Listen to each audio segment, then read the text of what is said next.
کہ وہ جو اپنے اوپر انحصار کرتی ہے وجود رکھنے کے لیے، جو اپنی کاز آپ ہے، جو اپنے اوپر ڈیپینڈنٹ ہے اور جس کے اوپر ہر چیز ڈیپینڈنٹ ہے. یہ لے جی ہم نے ثابت کر دیا 2-3 سینٹینسز کے اندر، جملوں کے اندر، قضیوں کے اندر ہم نے ثابت کر دیا کہ خدا وجود رکھتا ہے. ٹھیک ہے، اب ہم آگے ایٹریبیوٹس کے اوپر بات کریں گے کہ اس کی صفات ہے باری تعالیٰ کے اوپر بے شک بات کریں گے، لیکن یہ ہم نے یہاں سے نیسیسری ایگزسٹنس ثابت کر دیا، واجب الوجود ثابت کر دیا، جو کہ یہ لوگ ماننے سے آ رہی ہیں. ان کو ثبوت بھی دے دیا، منطقی ثبوت ہے، اگر اس کا رد کر سکتے ہیں تو کر کے دکھا دیں. تو یہ آج کی ویڈیو ہے، ہم نے آپ کو یہ دکھایا کہ یہ کیسے لوگ عوام کو گمراہ کر رہے ہیں. فلسفے سے انہیں کوئی آشنائی نہیں ہے، فلسفے کو جانتے بھی نہیں ہے، فلسفے کی فا بھی انہیں معلوم نہیں ہے، اور یہاں پہ آ کے باتیں ایسے کرتے ہیں جیسے ماشاءاللہ سب سے بڑے فلسفی ہیں ہوں، سب سے زیادہ علم ہی انہیں ہو، اور ان سے تو بہتر کوئی جانتا ہی نہیں ہے. اور مسلمانوں کے کوئی انہوں نے آج تک کام نہیں پڑا، کسی مسلمان فلسفی کو دیکھ کے اس نے دیکھا بھی نہیں ہے ان کی کتاب کو، اور باتیں ایسے ان سے کروا لو کہ بھائی مسلمان تو کچھ کیا ہی نہیں ہے، یہ وہ. بالکل یہ اگر ایسے جتنے بھی آپ کے لوگ ہیں جو کہ آپ کو لگ رہے ہیں ان سے انسپائر ہیں، تو ان کو بتائیں، ان لوگوں کو بتائیں کہ بھائی یہ جو آگے ہے انہیں عقل نہیں ہے.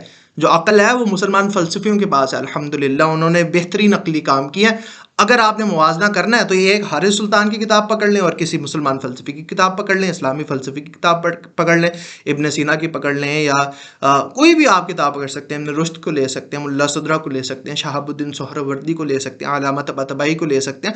بہت کتابیں موجود ہیں، میں نے پہلے ایک لسٹ بھی بنائی ہے، اس لسٹ سے کوئی بھی ایک کتاب اٹھا لیں اور پھر یہ حارث سلطان کا کام دیکھیں. زمین اور آسمان کا فرق ہے، بلکہ میں تو کہتا ہوں ان کو کمپیئر کرنا، بلکہ ان ایک جملے کے اندر یہ جیسے ان ایک ولی اللہ کا نام لینا اور ایک یہ حارث سلطان کا نام لینا، یہ بات ہی غلط ہے، یہ بھی نہیں کرنا چاہیے. بلکہ تو امید ہے آپ کو یہ ویڈیو پسند آئی ہوگی، اور اگر آپ کو پسند آئی ہے تو اس کو شیئر کریں، سبسکرائب کریں، اور یہ اوپن چیلنج ہے کسی بھی ملحد کو، یا حارث سلطان کو، یا غالب کمال کو، کسی دن میرے سے بات کر لیں اور یہ جو دلیل ہے ملا صدرہ کی جو دلیل ہے یا ابن سینا کی جو دلیل ہے اس کا رد کر کے دکھا دیں. جس نے رد کر کے دکھا دیا اسے میری طرف سے بہترین انعام ہے. تو کبھی رد ہو ہی نہیں سکتا، ناممکن ہے رد، منطقی دلائل کا رد ناممکن ہے. یہ دلیل نہیں ہے، یہ برہان ہے. برہان جو ہوتا ہے اس کا رد ممکن ہوتا ہی نہیں ہے. تو اگر آپ کو یہ ویڈیو پسند آئی ہے پلیز شیئر کریں، سبسکرائب کریں، اور انشاءاللہ ایسی ویڈیوز ان لوگوں کے رد پہ آتی رہیں گی. تو وما علینا الا البلاغ المبین.